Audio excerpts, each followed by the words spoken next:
اللہ تعالیٰ کے پیارے پیغمبر صلی اللہ علیہ وسلم کچھ عرصے کے بعد اپنی والدہ سے دور ہو جاتے ہیں، اور دوری کی وجہ رضاعت، دودھ پلائی۔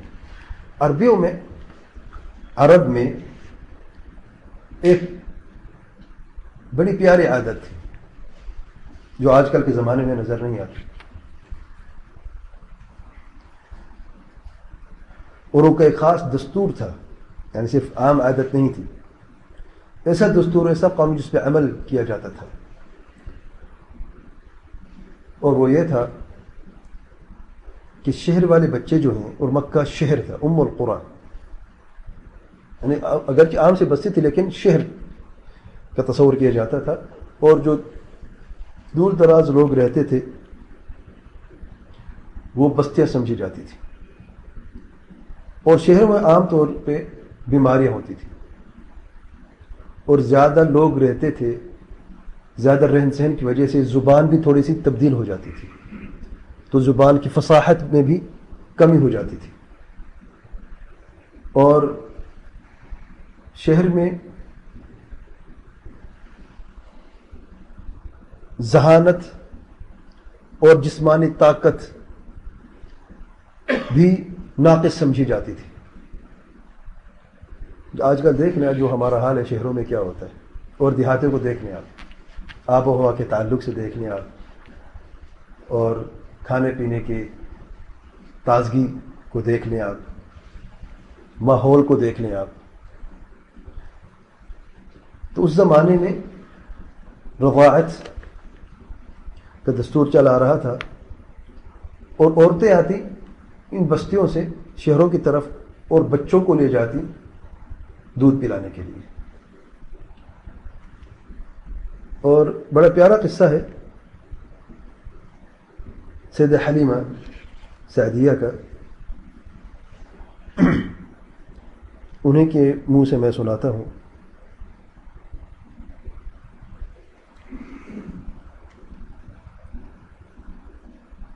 ابن اسحاق کہتے ہیں کہ حضرت حلیمہ نے بیان کیا کرتی تھی کہ وہ اپنے شوہر کے ساتھ اپنا ایک چھوٹا سا دودھ پیتا بچہ لے کر بنی سعد کی کچھ عورتوں کے قافلے میں اپنے شہر سے باہر دودھ پینے والے بچوں کی تلاش میں نکلی۔ قحط سالی کے دن تھے، اور قحط نے کچھ باقی نہ چھوڑا تھا۔ کہتی ہیں میں اپنی ایک سفید گدھی پر سوار تھی، اور ہمارے پاس ایک اونٹنی بھی تھی، لیکن اللہ کی قسم کہ اس میں ایک قطرہ دودھ بھی باقی نہ رہا قحط کی وجہ سے۔ ادھر بھوک سے بچہ اس قدر بلکتا تھا کہ ہم رات بھر سو نہیں سکتے تھے، نہ میرے سینے میں بچے کے لیے کچھ دودھ باقی رہا، نہ اونٹنی اس کی خوراک دے سکتی تھی، بس ہم بارش اور خوشحالی کی آس لگائے بیٹھے تھے۔ میں اپنی گدھی پر سوار ہو کر چلی تو وہ کمزوری اور دبلے پن کے سبب اتنی سست رفتار نکلی کہ پورا قافلہ تنگ آ گیا۔ خیر ہم کسی نہ کسی طرح دودھ پینے والے بچوں کی تلاش میں مکہ پہنچ گئے۔ پھر ہم میں سے کوئی عورت ایسی نہیں تھی جس پر رسول اللہ صلی اللہ علیہ وسلم کو پیش نہ کیا گیا ہو، مگر جب اسے بتایا جاتا کہ آپ صلی اللہ علیہ وسلم یتیم ہیں تو وہ آپ صلی اللہ علیہ وسلم کو لینے سے انکار کر دیتی، کیونکہ ہم بچے کے والد سے اور دادا سے بہت ساری امیدیں رکھتی تھی۔ ہم کہتے کہ یہ تو یتیم ہے، بھلا اس کی بیوہ ماں اور اس کے دادا کیا دے سکتے ہیں، بس یہی وجہ تھی کہ ہم آپ کو لینا نہیں چاہتے تھے۔ ادھر جتنی عورتیں میرے ہمراہ آئی تھیں سب کو کوئی نہ کوئی بچہ مل گیا، صرف مجھے ہی کو کوئی بچہ نہ ملا۔ جب واپسی کی باری آئی تو میں نے اپنے شوہر سے کہا اللہ کی قسم مجھے اچھا نہیں لگتا کہ میری ساری سہیلیاں تو بچے لے لے کر جائیں اور تنہا میں کوئی بچہ لیے بغیر واپس جاؤں. میں جا کر اس یتیم بچے کو لے لیتی ہوں. شوہر نے کہا کوئی حرج نہیں، ممکن ہے اللہ تعالیٰ اسی میں ہمارے لیے برکت دے. اس کے بعد میں نے جا کر بچہ لے لیا، اور محض اس بنا پر لے لیا کہ کوئی اور بچہ نہ مل سکا. سیدہ حلیمہ کہتی ہیں کہ جب میں بچے کو لے کر اپنے گھر واپس آئی اور اسے اپنے آغوش میں رکھا تو اس نے جس قدر چاہا دونوں سینے سے دودھ پیا، اور اس کے ساتھ اس کے بھائی نے بھی دودھ پیا. پھر دونوں سو گئے. حالانکہ اس سے پہلے ہم اپنے بچے کے ساتھ سو نہیں سکتے تھے، سارا بچہ بھوک کے مار ہوتا رہتا تھا. ادھر میرے شوہر اونٹنی دھونے گئے تو دیکھا کہ اس کا تھن دودھ سے بھرا ہوا ہے.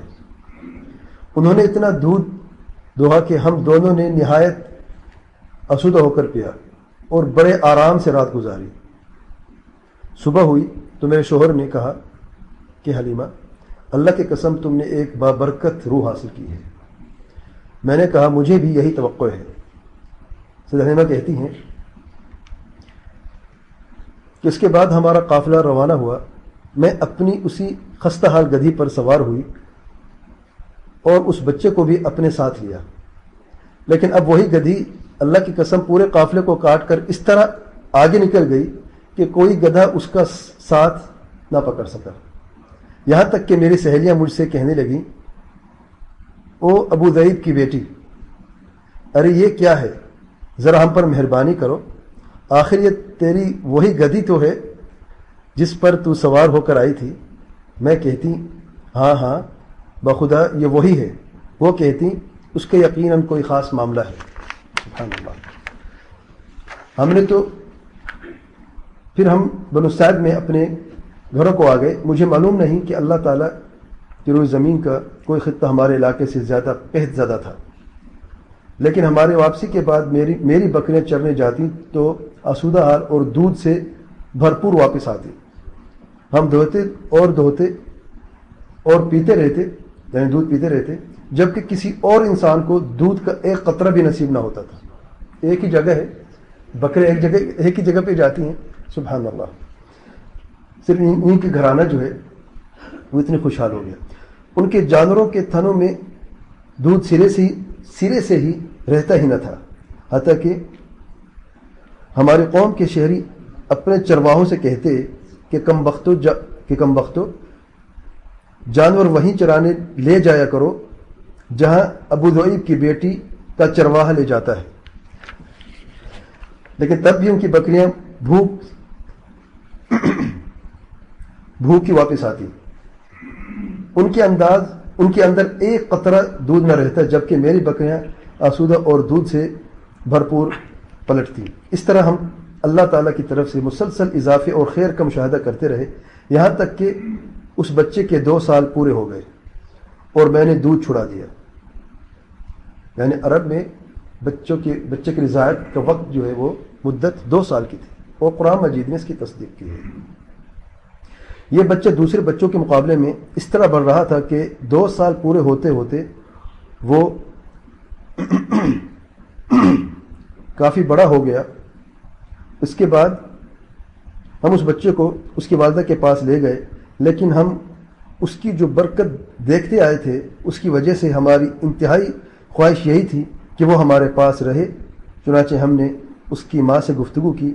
میں نے کہا کیوں نہ آپ اپنے بچے کو میرے پاس ہی رہنے دیں کہ ذرا مضبوط ہو جائے، کیونکہ مجھے اس کے متعلق مکہ کی وبا کا خطرہ ہے. غرض ہمارے مسلسل اصرار پر انہوں نے بچہ ہمیں واپس دے دیا.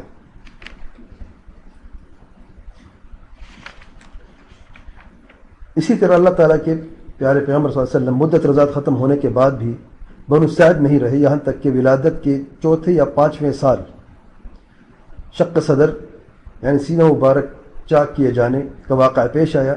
اس کی تفصیل حضرت انس رضی اللہ عنہ سے صحیح مسلم میں بیان فرماتے ہیں کہ اللہ کے پیارے پیغمبر صلی اللہ علیہ وسلم کے پاس حضرت جبریل علیہ السلام تشریف لائے.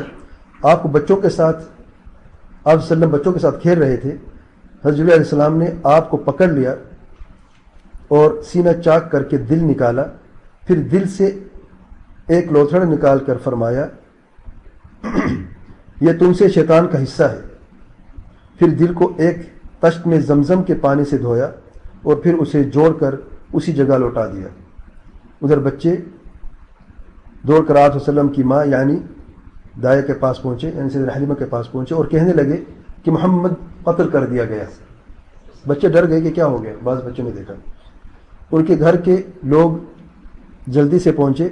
دیکھا تو آپ کا رنگ اترا ہوا تھا اور سیدہ حلیمہ فرماتی کہ مجھے ڈر لگ گیا کہ اس بچے کو کچھ ہو نہ جائے، کیونکہ یہ بچہ امانت تھا. جو بچہ دودھ پینے جاتا ہے کسی کے پاس وہ امانت کے طور پہ جاتا ہے. تو دونوں میاں بیوی واپس اس بچے کو مکہ لے جاتے ہیں اپنی ماں کے پاس. اگلے درس میں انشاءاللہ پورا کریں گے اس قصے کو کہ آگے کیا ہوتا ہے. اللہ کے پیارے پیغمبر صلی اللہ علیہ وسلم کس طریقے سے اپنی والدہ کے ساتھ وقت گزارتے ہیں اور پھر یہ یتیمے کا مرحلہ کب تک رہتا ہے، کیسے رہتا ہے، اور اللہ کے پیارے پیغمبر صلی اللہ علیہ وسلم کی کفالت کون کرتے ہیں، اس کے تفصیل سے بات کریں گے.